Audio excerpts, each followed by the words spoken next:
Hi అండి. One side ఏమో maroon colour ఉంది. ఇంకొక సైడ్ గ్రీన్ ఉంది. నాకు గ్రీన్ అనేది పైకి కనిపించాలి. క్లాత్ తక్కువ ఉండటం వల్ల నాకు అలా వచ్చిందనమాట. సో, అలా కనిపించాలంటే నేనైతే ఎలా కుడతానో చెప్తాను. మీకు యూజ్ అయితే మాత్రం లైక్ చేయండి. ఫస్ట్ వచ్చేసి ఒక పైపింగ్ పెట్టేసి, పైపింగ్ థ్రెడ్ పెట్టేసి రెడీ చేసుకున్నాను క్లాత్‌ని.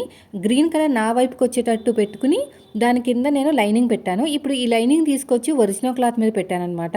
ఉల్టా సీదా చెక్ చేసుకుని. ఇప్పుడు మళ్ళీ ఎలాగైతే కుట్టానో స్టార్టింగ్లో సేమ్ అదే విధంగా సెకండ్ టైం కూడా స్టిచ్ చేస్తున్నాను ఒరిజినల్ క్లాత్ మీద పెట్టుకుని.